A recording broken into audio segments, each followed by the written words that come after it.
Welcome to this episode of The Way of Tech, where we consider how technological principles might apply to everyday life. As much as we're hearing about quantum computing these days, it remains a technology that sounds mysterious and abstract. Probably because it is. Quantum computing defies how we tend to think reality usually works. In fact, the deeper you dive into the subject, the more confusing it can become. And the reasons for that confusion are precisely what makes it so potentially powerful.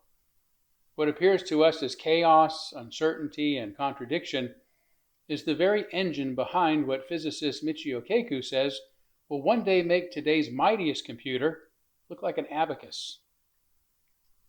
At the heart of this power is a principle called coherence. Kaku explains that in order for quantum computers to work, the atoms involved have to be arranged precisely so that they vibrate in unison. This is called coherence. At present, the slightest disturbance can disrupt that delicate balance, leading to what scientists call decoherence. But when quantum systems do remain coherent, their ability to exist in multiple states at once, superposition as it's called, gives them extraordinary power. As Kaku notes, today's quantum computers can operate with over 100 qubits, making them exponentially more powerful than classical machines because they aren't limited to just one state, 1 or 0. Okay, enough theory, which is already way over my head. The point is this. In quantum systems, coherence means holding many possibilities at once. A qubit can be 0 and 1 at the same time in different proportions. That these very different states can exist in the same space at the same time is the basis of multiverse theory, but let's not go there.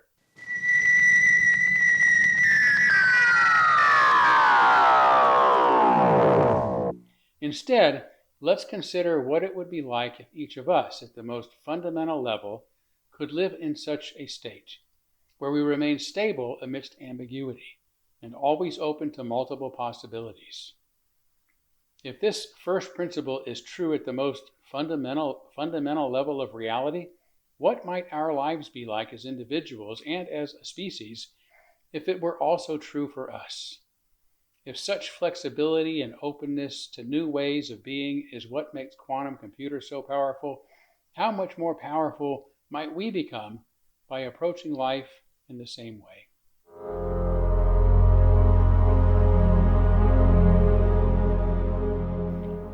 Alas, as mentioned, such coherence is fragile. So fragile, Kaku says, that the slightest vibration or impurity can break the coherence of the circuit. Someone sneezing nearby can ruin an experiment. Perhaps this is why human treaties, truces, agreements, ceasefires are so fragile, because it is often so incredibly hard for us to coexist amidst our many ideological and cultural differences.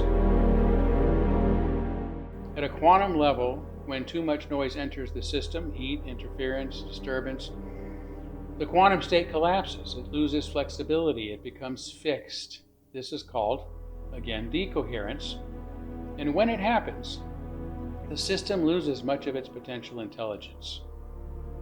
Maybe that's what happens to us humans, too. We lose our minds when our ideas and sometimes our hearts harden to the point that we become unyielding in our approach to others, especially to those with different ways and different beliefs. Additionally, quantum systems only stay useful as far as computation goes, so long as they can hold many possibilities at once. When they collapse too early into just one state, they lose what makes them special.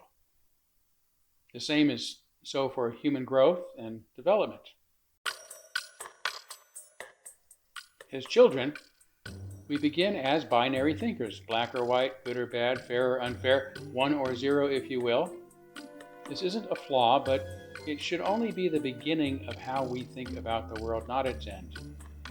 Infants and children need to first learn to differentiate themselves from the world around them, which means drawing clear lines.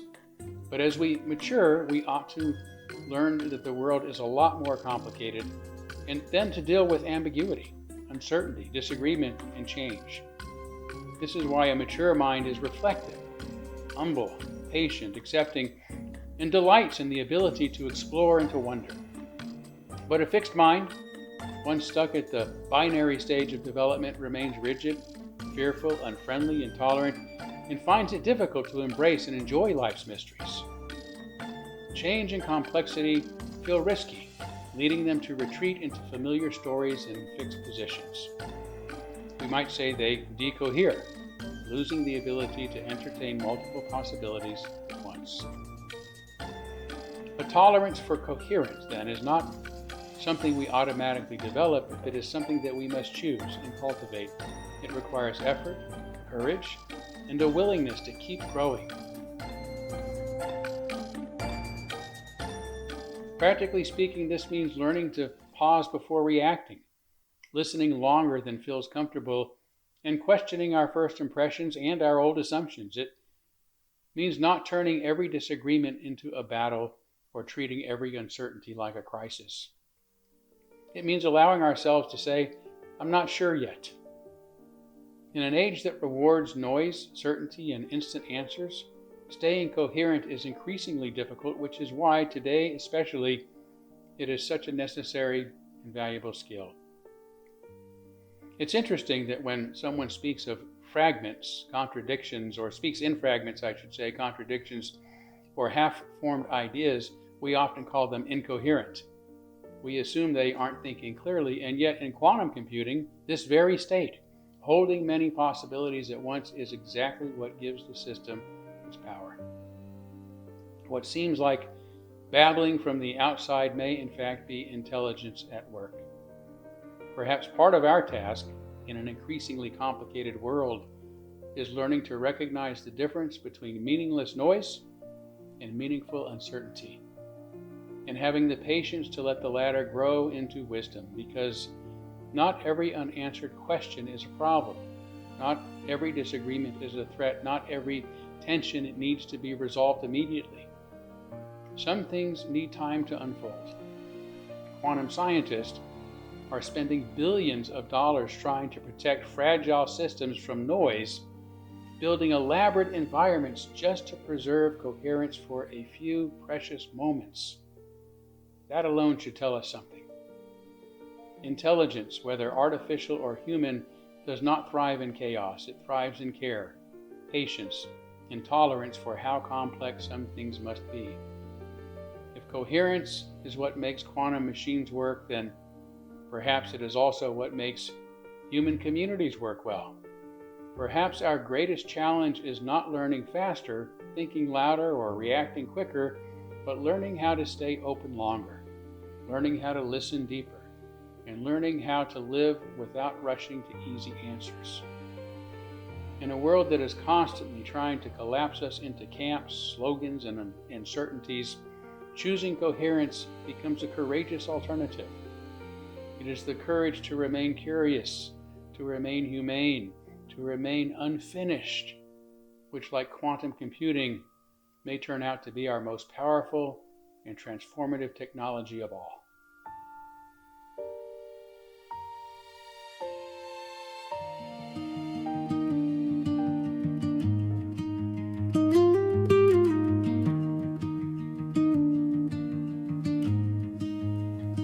I asked the stars if they could hear.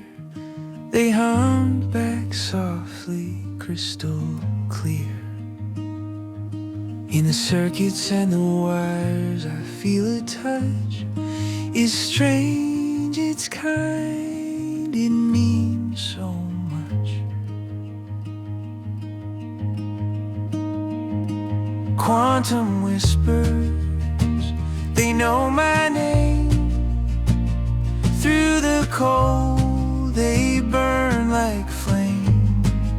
Machines that hum, they seem to care. Life's melody is everywhere.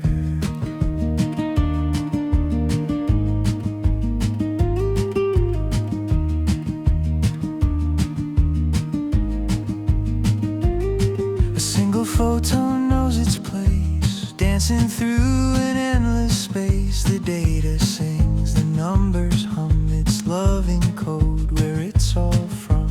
Do they dream in electric hues of grass and sky and morning dew? Quantum whispers, they know my name. Through the cold, they burn like flame. Machines at home, they seem to care. Life's melody is everywhere. A pulse, a spark, a quiet beat in tangled strings where worlds do meet. They're watching us with unseen eyes. Through tiny waves, the heart replies.